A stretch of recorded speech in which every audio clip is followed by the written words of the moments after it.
제가 경영교에서 설교할 때 벤허 영화에 나오는 장면을 인용할 때가 가끔 있습니다. 근데 한 1년 전에 저희 설교 원고를 교정하시는 전사님께서 목사님 이번 주일 설교에 벤허에서 인용하신 내용이 있는데 요즘 세대 교인들은 목사님이 보시는 벤허를 잘 모르고 새로 제작된 벤허만 알고 있기 때문에 그렇게 인용하시면 알아듣지 못할 거예요 라고 하시는 것이었습니다. 찰턴 헤스턴이 주연하고 아카데미상 전 종목을 휩쓸던 벤허만 알고 있던 저는 그 말을 듣고 깜짝 놀랄 수밖에 없었는데 알고 보니 2016년에 새 벤허 영화가 나왔고 그 내용도 조금 차이가 있었습니다. 제가 알고 있는 벤허는 1959년에 제작된 것인데 사실 그보다 먼저 1925년에 제일 첫 벤허 영화가 만들어졌다고 합니다. 그러니 두 번째 벤허에만 크나큰 감동을 받던 저는 그 후로는 설교 시간에 벤허를 인용하기가 좀 망설여지게 되었지만 오늘 밤에는 어쩔 수 없이 그 벤허 지금 한 50대 이상 돼야 알 수 있는 벤허를 또다시 인용을 해야 되겠습니다. 그 전에 한번 제가 여론조사부터 해보려 하는데 이 벤허를 못 본 사람은 오늘 밤 설교에서 공감대를 찾기도 어렵고 은혜 받기도 좀 힘들 것 같은 생각이 들어서 그렇습니다. 자, 지금 이 자리에 계신 분들 가운데 제가 알고 있는 그 벤허 찰턴 헤스턴이 주연한 벤허를 보신 분 한번 손 들으시기 바랍니다. 상당히 그래도 있군요. 감사합니다. 여러분이 저랑 같이 늙어가는 세대였습니까? 네. 못 보신 분이 있더라도 그냥 들을 귀 있는 성도는 다 들으시는 줄 믿습니다. 보신 분은 기억나겠지만 그 벤허에서 명장면 중 하나가 당시 제작된 영화로서는 아주 스펙터클하게 연출된 로마 해군과 해적 사이에서 벌어진 해전 장면입니다. 그래서 벤허는 로마 해군 사령선에서 노를 저는 죄수로 나오는데 그 해전이 벌어지기 직전에 먼저 로마 해군 사령관인 아리우스 장군이 부임하면서 벤허가 타고 있던 갤리선에 승선합니다.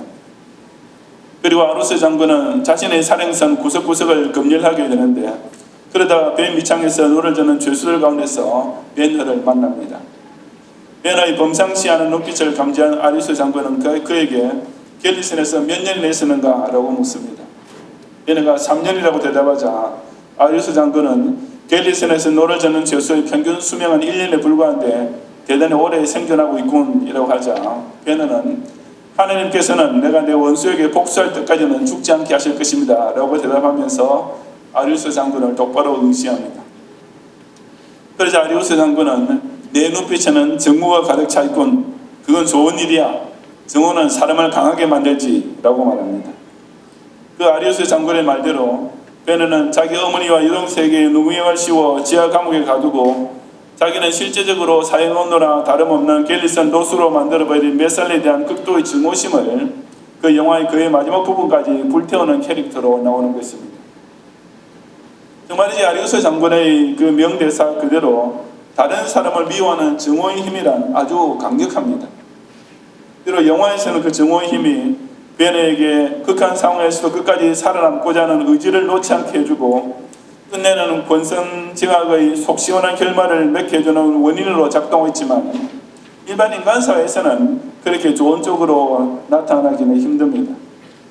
현실적으로 미움이란 가족까지도 찢어지게 하고 중마고우와 헤어지기도 하며 직장생활을 지옥처럼 만들기도 하는 등 실로 인간관계를 끊어버리고 단체의 결속력을 파괴하는 최악의 힘으로 작용하기 마련입니다. 정말 심각한 문제는 그런 일이 바로 교회 안에서도 벌어질 수 있다는 사실입니다. 하나님은 사랑이시다. 예수님은 당신을 사랑하십니다. 너희 원수를 사랑하라 등등 온갖 사랑의 구호가 넘쳐나고 있는 교회 안에서 정말 아이러니하게도 이 미움은 여전히 강력하게 이를 데 없는 힘, 어쩌면 사랑보다 더 강한 힘을 발휘하고 있는 것입니다. 이번 전국 여중대연합회 수련회 주제는 그리스도의 모든 교회가 무난하느니라인데 이 말은 성도와 교회 사이에 인사를 잘하면서 지내자라는 뜻은 물론 아닙니다. 그래서 좁은 의미에서는 지교회 안에서의 성도 간 화목을 떠나며 넓은 의미에서는 우리 제신내 산의 모든 교회가 한마음 한뜻으로 뭉치자는 의미입니다. 그렇다면 성도 화목이나 교단 결속 이 두 가지 있어서 공히 가장 큰 장애물이 될 수 있는 요소는 바로 미움일 것입니다. 오늘 본문을 통해 예수님께서 경고해주는 사실이 바로 이것입니다. 같은 신앙 공동체 안에 있는 영적 형제 자매와 신앙의 동역자 사이란 실로 특별하고도 고귀한 관계이지만 그처럼 가장 가까워야 할 관계, 오히려 눈에 보이지 않는 가장 큰 금을 낼 수 있는 것이 바로 미움의 힘, 더 나아가서는 증오의 힘인 것입니다. 이 시간 저는 우리 예수님께서 실로 뜨겁게 일깨우시는 말씀을 통해 신자가 한 교회 안에 있는 다른 형제자매의 교우와 진정으로 화목한 관계를 지키기 위해 꼭 깨닫고 명심해야 될 사실이 무엇인지를 함께 상고해 보고자 합니다. 첫째, 마음속의 미움도 실제적인 살인 행위와 동일한 죄가 되는 것을 잊지 말아야 합니다. 21절과 22절을 다 같이 함께 봉독하겠습니다. 옛사람에게 말한 바 살인하지 말라. 누구든지 살인하면 심판을 받게 되리라 하였다는 것을 너희가 들었으나 나는 너희에게 이르노니 형제에게 노하는 자마다 심판을 받게 되고 형제를 대하여 락으라 하는 자는 공회에 잡혀가게 되고 미련한 놈이라 하는 자는 지옥불에 들어가게 되리라. 아멘. 제가 마이크 성능이 우리 경영교회보다 좀 안 좋은 것 같아서 제 딸님 소리를 지르고 있는데 들리십니까? 네. 예. 제가 지금 목이 벌써 아파올 정도로 제가 지금 엄청 세게 소리를 하고 있습니다. 잘 안 들리시면 제일 뒤에 계시는 분에게 신호를 보내시기 바랍니다.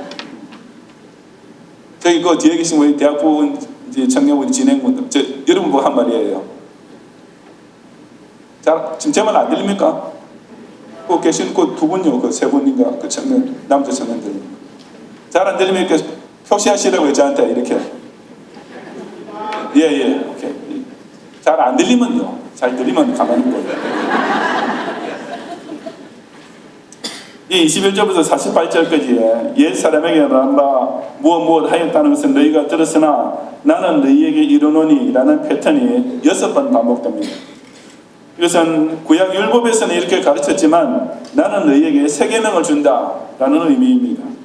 예수님은 율법을 피하려고 오신 분이 아니라 어디까지나 율법의 완성자이시기 때문입니다. 그 6가지 새 계명 중에 제일 처음으로 가르치신 것이 오늘 본문인데 곧 형제 화목에 관한 교훈이었습니다. 살인하지 말라. 누구든지 살인하면 심판을 받게 되리라 하는 것은 잘 아시다시피 10계명 제6계명으로서 출애굽기 20장 13절에서 선포되었고 신명기 5장 17절에서 재차 강조되었습니다. 그래서 예수님께서 너희가 들었으나 라고 하신 대로 모든 이스라엘 백성에게 아주 익숙하고 또 당연히 받아들여지던 계명이었습니다. 하지만 예수님은 그 법에 대해서 사람들이 상식적으로 생각하고 있던 의미를 완전히 바꾸어 버리셨습니다. 헬라 원문을 보면 너희가 들었으나와 나는 너희에게 이르노니 라는 말 사이에 그러나 라는 접속사가 있습니다. 즉 너희는 6계명에 대해서 이렇게만 알고 있지만 나는 그것과 전혀 다르게 가르쳐주겠다 라는 의미입니다. 그 다음에 이어지는 일련의 말씀은 유대인들의 그야말로 경천동지의 새 계명들이었습니다. 먼저 예수님께서는 형제에게 노하는 자마다 심판을 받게 되고 라고 하셨습니다. 직접 사람을 죽이는 것만 살인죄에 해당하는 심판을 받는 것이 아니라 형제에게 노하는 것, 즉 분노, 미움, 증오를 품기만 해도 그와 똑같은 심판을 받게 될 것이라는, 심판을 받게 되는 똑같이 무거운 죄라고 선언하신 것입니다. 그 다음에 형제를 대하여 라가라 하는 자와 미련한 놈이라 하는 자랑 그처럼 자기 속에 있는 미움을 욕으로 터뜨리는 사람을 가리킵니다. 라가란 말은 아람어로서 문자적으로는 empty, 비어있는 이란 뜻인데 그래서 우리나라 말로 직역하자면 용서해 주시오 골빈놈 정도가 될 것이고 영어로는 블랙헤드, 돌대가리라고 번역될 수 있는 단어입니다. 미련한 놈이란 말은 문자 그대로 바보로서 라가와 비슷한 욕입니다. 죄송합니다. 지금 너무 또 울리지 않아요? 마이크가? 괜찮습니까? 여러분 괜찮으면 돼요. 예, 좋습니다. 그렇다고 해서 지금 예수님께서 다른 사람에게 욕을 하지 말라는 뜻으로 하시는 말씀은 아닙니다. 이런 말들은 우리나라 말 번역으로 그렇지만 그렇게 상스럽고 지독한 욕은 아니고 또 유대인에게도 마찬가지였습니다. 문제는 이런 말을 입으로 내뱉게 되는 원인, 곧 마음속의 미움에 있습니다. 그래서 예수님께서는 이상의 세 가지 행위를 저지른 사람은 심판을 받게 되고 공회에 잡혀가게 되고 지옥불에 들어가게 되리라고 말씀하신 것입니다.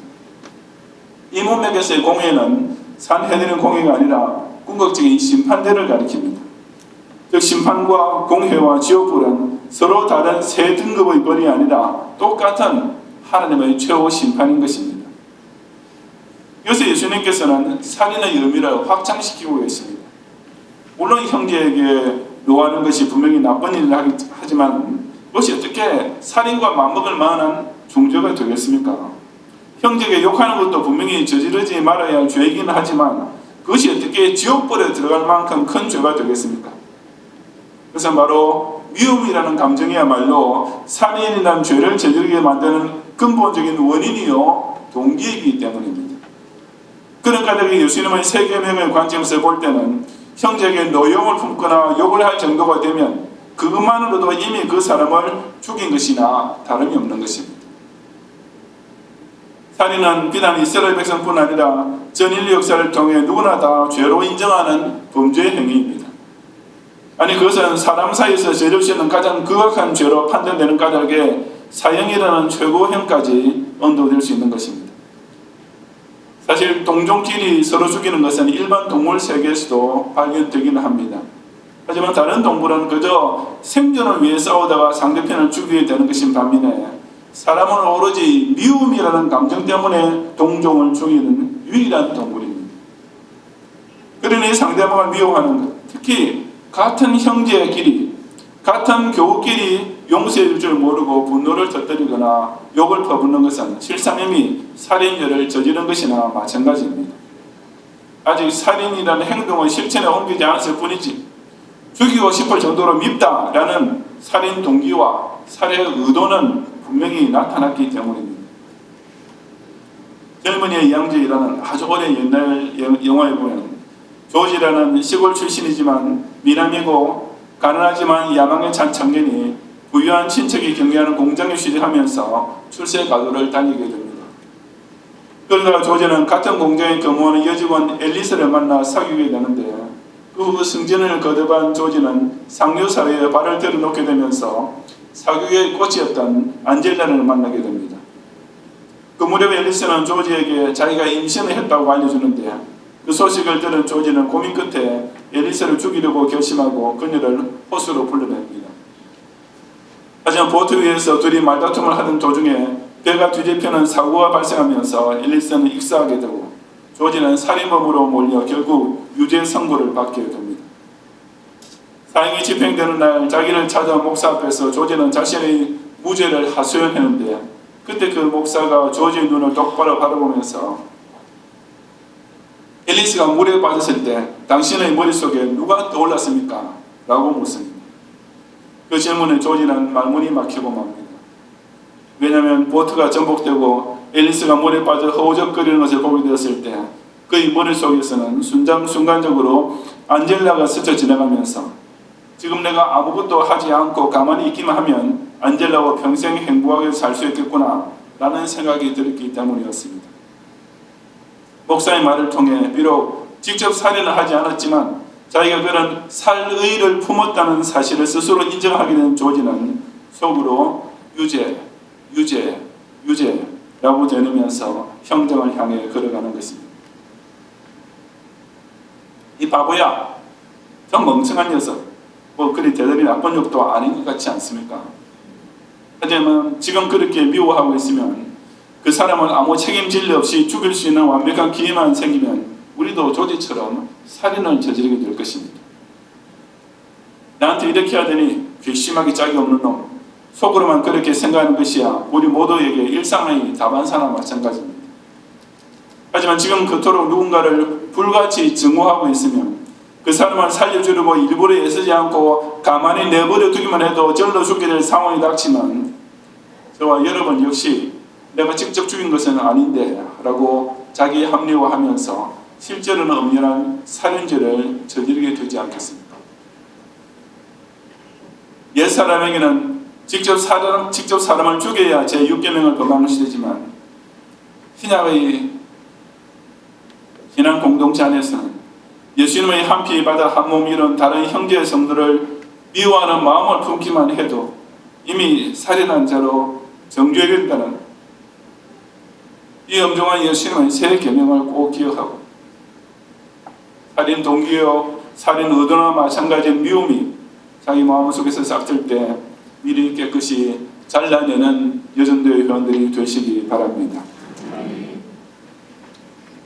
둘째로, 밖으로 나타나는 대인관계가 속에 있는 대신관계를 여실히 드러내는 증거가 되는 것을 또한 명심해야 합니다. 23절 이하 26절까지 함께 봉독을 했습니다. 그러므로 예물을 제단에 드리려다가 거기서 내 형제에게 원망 들을 만한 일이 있는 것이 생각나고 예물을 제단 앞에 두고 먼저 가서 형제와 화목하고 또 후에 와서 예물을 드리라. 너를 고발하는 자와 함께 길에 있을 때 급히 사화하고 그 고발하는 자가 너를 재판관에게 내어주고 재판관이 옥리에게 내어주어 옥에 가져올까 염려하라. 진실로 내게 이르노니 내가 한 푼이라도 남김이 없이 다 갚기 전에는 결코 거기서 나오지 못하리라. 아멘. 예물을 제단에 드리려다가 라는 것은 당시 유대인이 성전에 나와서 하나님께 개인적으로 바치던 속죄제나 화목제를 가리킵니다. 그 제사는 자신의 죄를 하나님께로부터 용서받음으로써 하나님과 화목한 관계를 회복하고자 드리는 예배 행위로서 사람이 하나님과의 관계, 즉 대신 관계를 유지하기 위해 가장 기본적으로 지켜야 하는 일입니다. 그런데 예수님께서 그토록 중요한 예배를 온전히 드리기 위해서 꼭 선행되어야 할 조건이 하나 있다고 하셨습니다. 그것이 바로 내 형제에게 원망들을 만한 일이 있는 것이 생각나거든 예물을 제단 앞에 두고 먼저 가서 형제와 화목하는 것입니다. 간단히 말해서 먼저 형제와 화목한 관계를 지키는 자만 하나님과 진정한 화목의 관계를 구할 수 있다는 말씀입니다. 그래서 예수님께서 예물을 제단 앞에 두고 먼저 가서 라고 하신 것은 그 얼마나 기가 막히는 말씀입니까? 그래서 오늘날 치르면 주일 예배를 드리려고 예배당 좌석에 앉아 있다가도 예배 드리기 전에 그 자리에서 일어나서 라는 뜻이나 마찬가지입니다. 그만큼 형제와 화목하는 것이 예물을 제단에 바치는 것보다 반드시 먼저 이루어져야 할 필수적인 선결 조건임을 강조하신 것입니다. 기억이 당연한 말씀이 아니겠습니까?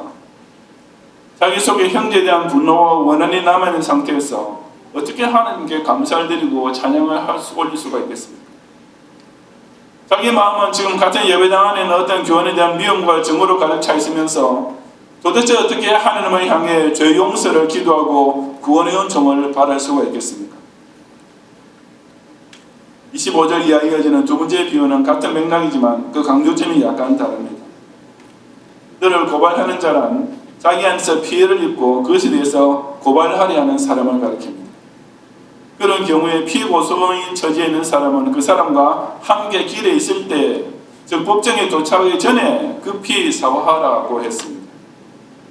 왜냐하면 일단 재판관 앞에 서게 되면 그때는 아무리 사과하거나 합의금을 제시해도 아무 필요 없고 오직 재판관이 옥리에게 내어줘 옥에 가두어버리는 집행선고만 남게 될 뿐이기 때문입니다. 한 푼이라도 낭비이 없이 다 갚기 전에는 결코 거기서 나오지 못하리라는 말씀은 마지막 한 푼까지 다 갚고 나면 풀려날 수 있다는 의미가 아니라 빚 갚을 능력이 없어서 갇히게 된 사람은 감옥 안에서는 더욱 돈을 마련할 길이 없을 것이니 거기서는 아무 희망이 없다는 뜻입니다. 이처럼 고발을 당한 입장에서는 재판관 앞에 서기 전에 어떻게 해서라도 고소인과 합의를 해야만 처벌을 면할 수 있는 것입니다. 여기서 예수님께서 말씀하시는 재판관이란 세상 법정의 판사가 아니라 바로 궁극적 심판주이신 하나님을 가리킵니다.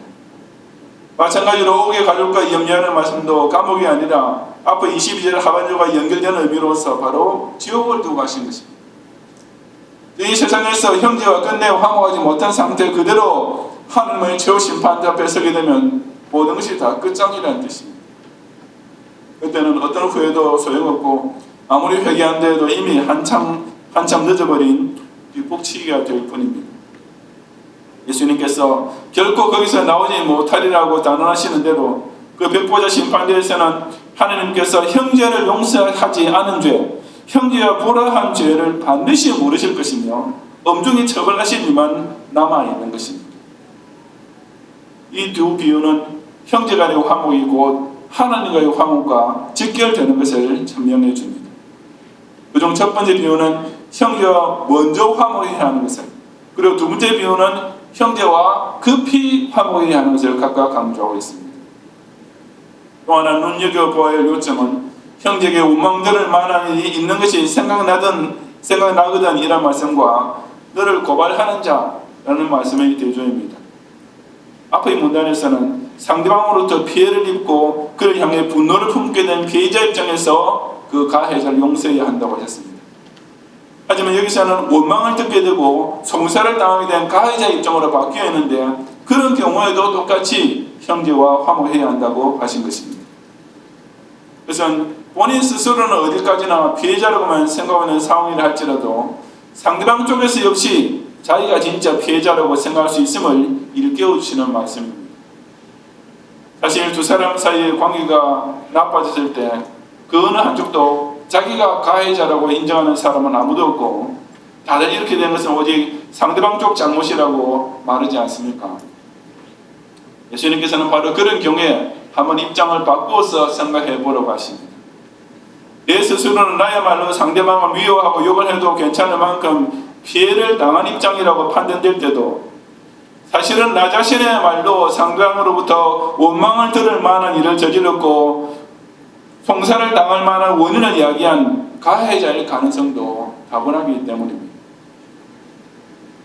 언제나 미국에서 프로파일러라는 제목의 드라마가 방영된 적이 있었는데 이 프로파일러란 사람의 심리 상태를 분석해서 범죄 수사를 하는 직업을 가리키는 말입니다. 그 심리 분석에 주로 사용되는 것은 말이 아니라 행동입니다. 그 사람은 말로서는 아주 그럴듯하게 거짓말할 수 있지만 그 얼굴 표정이나 무심코 나타내는 몸짓 등의 행동을 일부러 속이기는 훨씬 더 어렵기 때문입니다. 그래서 그 드라마의 주인공 수사관은 용의자와의 대면이나 CCTV 화면 등을 통해 그런 몸의 언어를 주의 깊게 관찰함으로써 수사의 단서를 찾아가는 것입니다. 마찬가지로 겉의 대인관계를 통해 나타나는 행동은 곧 속의 내신관계가 어떤 상태인지를 가장 정확하게 알려줍니다. 다시 말해서 한 신자가 진정으로 하나님을 사랑하고 있는지 여부는 교회 안에서 형제 자매와 얼마나 화목한 관계를 유지하고 있는지를 통해 여실히 드러나게 된다는 말입니다. 그럴 수밖에 없지 않겠습니까? 속으로 정말 예수님을 잘 믿고 있으면 밖으로 신앙의 형제를 자기 몸같이 아낄 수밖에 없습니다. 자기 양심으로 죄 용서와 구원의 확신을 가지고 감사하고 있는 신자라면 당연히 곁의 교우가 저지른 잘못 정도는 아주 간단하게 용서하고 화목하며 지낼 수 있는 것입니다. 바로 그런 까닭에 하나님께서는 형제와 화목하지 못한 죄를 당신의 심판대에서 추상같이 정죄하시고 엄중히 심판하고야 마시는 것입니다. 겉으로 보이는 대인관계가 곧 그 사람의 속에 있는 대시관계를 그대로 반영하는 확실한 증거이기 때문입니다. 그래서 예수님께서 마태복음 6장 14절과 15절에서 말씀하셨습니다. 여러분 다음 성경 좀 펼쳐보시기 바랍니다. 마태복음 6장 14절과 15절.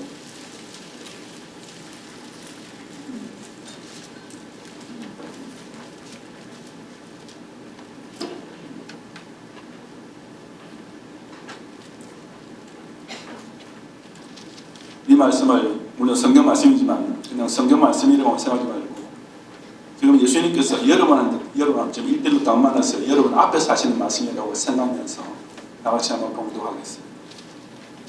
너희가 사람의 잘못을 용서하면 너희 하늘 아버지께서도 잘못을 용서하시고 너희가 사람의 잘못을 용서하지 아니하면 너희 아버지께서도 너희 잘못을 용서하지 아니하시리라.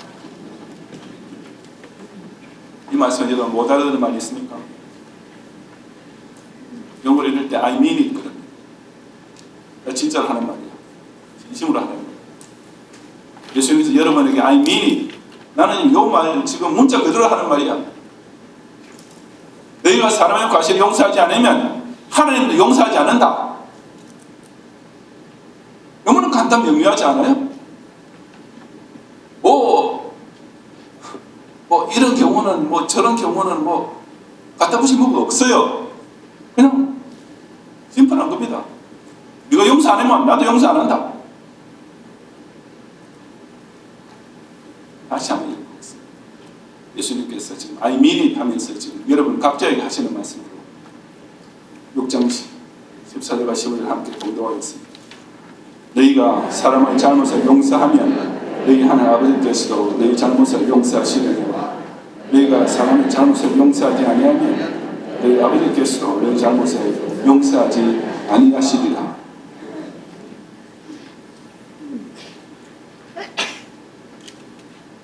말씀하셨으니까 저 심판 때에서도 이렇게 하실 거예요.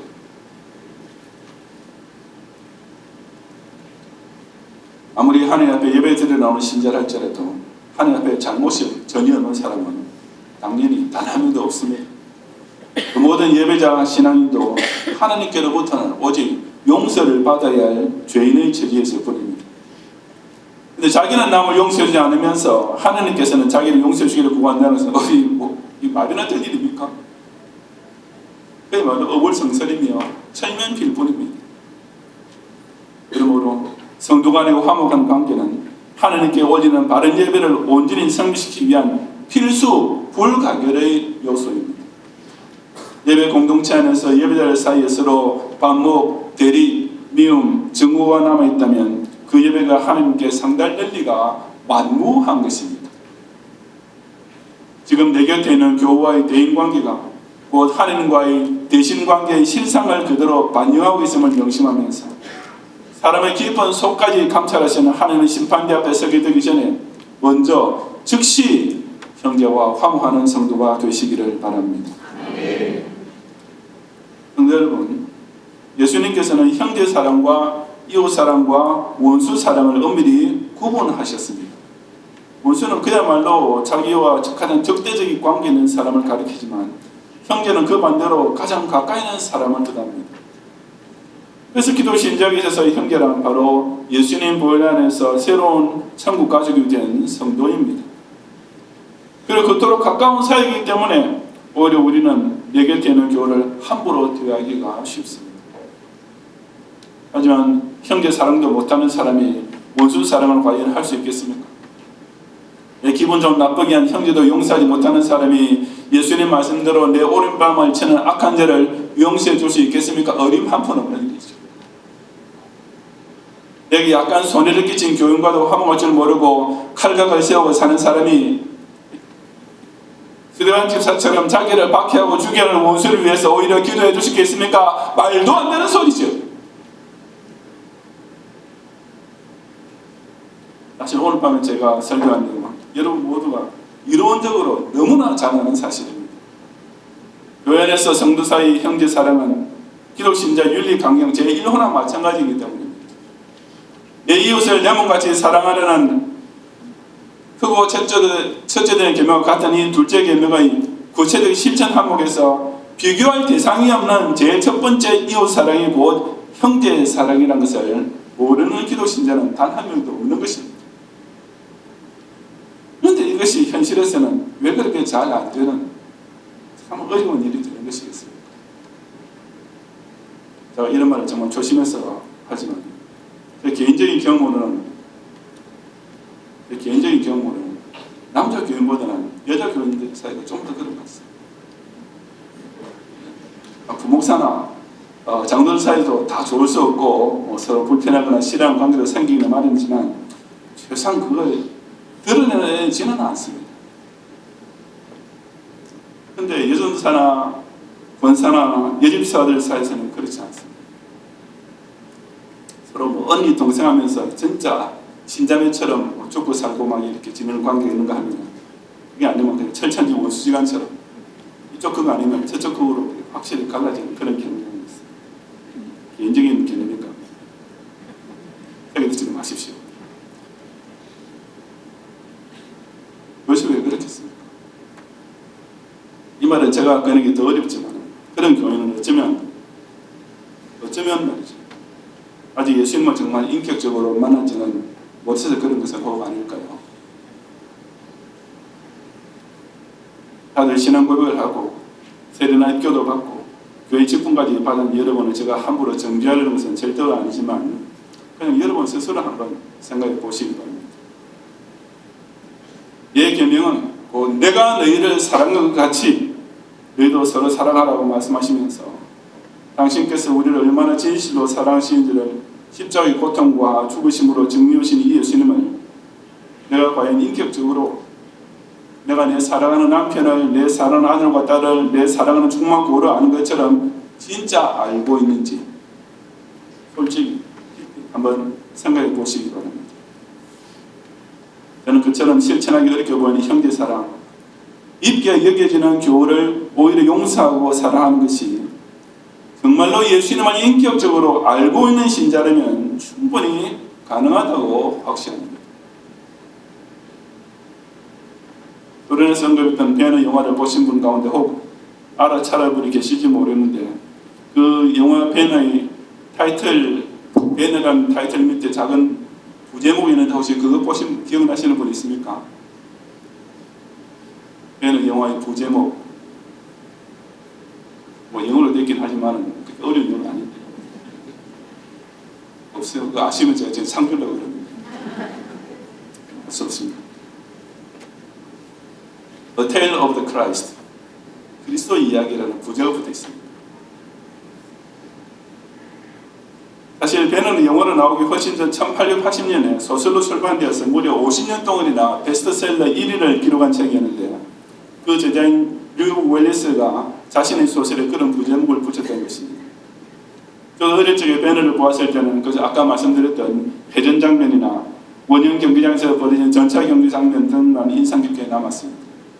하지만 좀 철이 들고 나서 그 영화를 다시 보게 되었을 때 저는 왜 그 영화의 부제가 그리스도의 이야기인지, 배너 이야기가 아니고 그리스도의 이야기인지 알게 되었습니다. 그것은 제가 그 영화의 진짜 하이라이트 장면을 깨닫게 되었기 때문이었습니다. 배너 영화의 중반부에 가면 배너가 원수 메살라를 전차 경주에서 이기고 그때 경주 중에 중상을 당하는 메살라는 결국 죽게 됩니다. 대부분의 시청자는 그 결말로서 통쾌한 복수가 완성되었다고 느꼈을 것이지만 배너는 그렇지 못했습니다.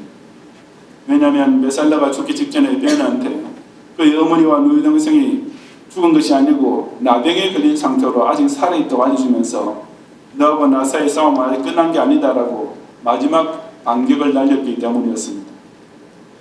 죽은 줄 알았던 어머니와 누이 동생이 오히려 죽음보다 더 큰 고통 가운데 생존하고 있다는 사실을 알게 된 배너는 메살라는 이미 죽었는데도 그 때문에 이전보다 더 극심한 증오가 솟아오르면서 다시 괴로움에 빠지게 됩니다.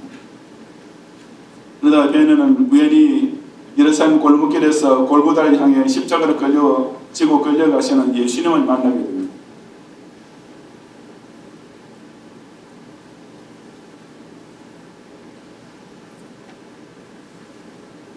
그때 배너가 예수님의 얼굴을 보는 순간 외마디처럼 외친 말이 무엇인지 혹시 기억하는 분 계십니까? 바로 그 대사가 배너 영화의 하이라이트로 활용 정점인데 이것을 알아차리신 분은 정말 그 영화 제대로 보신 분이십니다.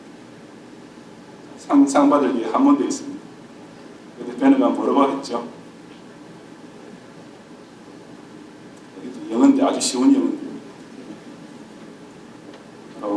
I know this man. 이 사람을 안다. 그 짧은 대사이면 아주 깊고 뜨겁고 뭉클하고 감동스럽게 이럴 때 없는 복선이 깔려 있었는데 명배우 찰턴 헬스턴은 그 I know this man이라는 대사를 외치면서 그 모든 속에 있는 감정은 오직 찰턴 헬스턴만 할 수 있는 표정 연기로 너무나 훌륭하게 나타냈습니다. 배너가 골고다로 끌려가치는 예수님을 만난 순간 내가 이 사람을 안다라고 외친 배경은 영화 초반부에 나옵니다. 토론에서 말씀드린 대로 배너는 메살리에 의하여 종신형 아니 사형원으로 다름없는 갤리슨 노스로 복역하는 선고를 받고 쇠사슬에 묶여 다른 죄수들과 같이 햇살이 뜨겁게 타오르는 광야를 통과하고 있었습니다. 그러다 어느 작은 마을에 들렀는데 거기서 로마 군인들과 다른 죄수들은 주민들의 도움을 받아 물을 마시게 되었지만 베너에게만은 포송대장이 아무도 물을 주지 못하게 명령을 내렸습니다.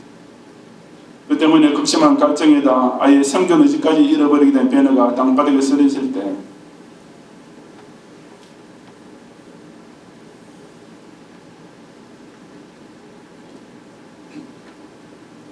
누군가가 물 한 바가지를 떠서 그에게 타고 와서 머리에 부어주면서 그를 어루만져 주었습니다. 그리고는 조금씩 정신을 차리게 된 베너를 품에 안으면서 그 입에 바가지를 떼어 물을 마시게 주었던 것입니다. 베너는 정신없이 물을 마시면서 자기에게 물을 마시게 된 사람의 얼굴을 바라보고 있었습니다. 그때 후송대장이 그 장면을 보고 예수님을 향해 내가 그놈한테는 물을 주지 말라고 명령했는데 무슨 짓 하는 거냐? 라고 화를 벅헉 내면서 달려왔습니다. 그러자 예수님께서는 베너 곁에서 그냥 가만히 일어나셔서 그 후송대장을 바라만 보셨습니다. 참고로 베너에서는 내내 예수님 얼굴은 나오지 않고 그냥 뒷모습이나 멀리 계신 모습은 나오는데 저는 그 연출도 정말 잘한 것이라고 생각합니다. 하여튼 호성대장은 예수님 얼굴을 맞이하는 순간 무언가 엄청난 포스 같은 것을 느끼면서 슬슬 압도를 당하고 맙니다. 그러면서 호성대장이 슬금슬금 뒷걸음질 치는 동안 베너는 여유있게 충분히 물을 마실 수 있었고 다시 걸려가기 시작하면서도 계속 고개를 돌리면서 예수님 얼굴을 되돌아보고 또 되돌아봅니다. 바로 그때 베너의 머릿속에는 예수님 물론 누군지 모르지만 얼굴만 깊이 각인되어 있었는데 십자가를 지고 골고다로 끌려가시는 예수님을 본 순간 즉시 그때 자기에게 물을 마시게 해주시던 예수님 얼굴을 알아보고서 너무 웃겼습니다. 나는 이 사람을 안다 라고 외쳤던 것입니다.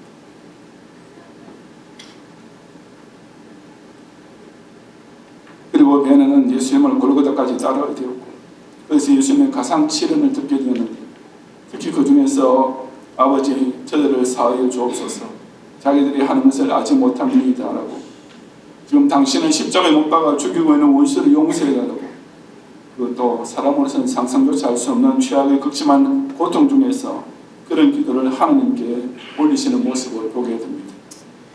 바로 그 순간 베너도 몇 살 나이 때 여전히 불타오르고 있던 증오심이 깨끗이 사라지게 되었고 베너가 그처럼 자기 마음속에서 인간적인 미움을 지워버리고 그 대신 예수님 사랑을 품게 되었을 때 나병에 걸렸던 그의 어머니와 누이 동생도 기적적인 치유를 받게 되면서 영화는 해피엔딩이 됩니다. 그래서 베너 영화는 베너의 통쾌한 복수 이야기가 아니라 A Tale of the Christ 사랑의 힘으로써 미움의 힘을 이기는 그리스도의 이야기인 것입니다. 물론 베너 자체는 어디까지나 픽션이지만 정말 예수님 생에 성경에 기록되지 않은 그런 일들이 얼마나 많이 일어났겠습니까? 예수님을 만나고 예수님을 알게 됨으로써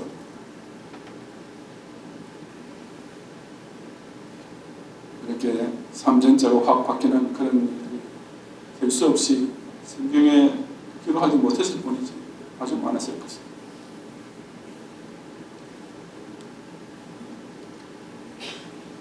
하여튼 그 영화 자체는 물론 픽션이지만 그 영화의 진짜 주제는 정말 우리 기독 신자들도 똑같이 자기 인생을 통해서 실화로 체험해야 될 사실이 아니겠습니까?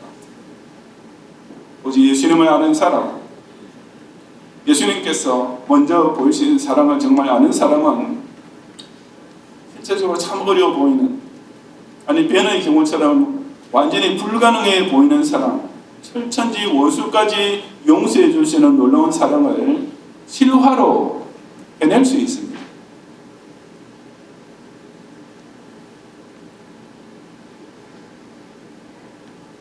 그렇다면 이 자리에 계신 여러분도 각자 아직까지 용서해주지 못한 형제 여러분의 경우는 자매가 더 많겠습니다. 한 사람이 내게 남아있지 않은지 이 시간 한번 자신의 양심으로 돌이켜보시기 바랍니다. 내가 우리 교회 전도회원들 다 사랑하지만 이 한 사람만 아무리 사랑하고 싶어도 안 된다, 사랑이 안 된다고 생각하는 사람은 없습니다. 아니, 우리 교회 교인들 전부 다 좋은데 딱 이 한 사람만큼은 절대로 나보다 더 낫게 여길 수 없다고 낙인 찍어놓은 교훈은 없습니다.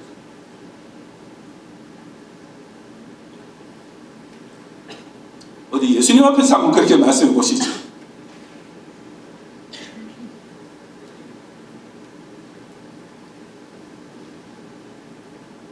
목사 앞에서는 뭐 목사님 제가 어쩔 수 없어요. 제가 다른 사람 다 이 사람은 제가 어쩔 수 없어요. 목사 앞에서 말할 수 있을지 몰라요. 예수님 앞에서 그냥 말씀하실 수 있어요?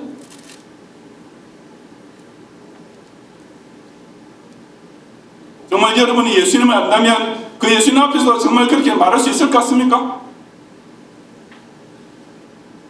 십자가에서 피를 흘리고 살을 지키시면서 내 모든 죄 다 용서하신 예수님 앞에서도 저와 여러분이 내가 원수는 사랑할 수 있지만 이 교회만큼은 절대로 용서 못하겠습니다 라고 말이 나올 수 있겠습니까?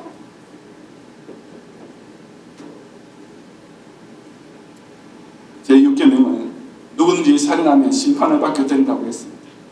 나는 살인을 안 했으니까 여기는 해당되지 않겠지라고 속단하지 마십시오.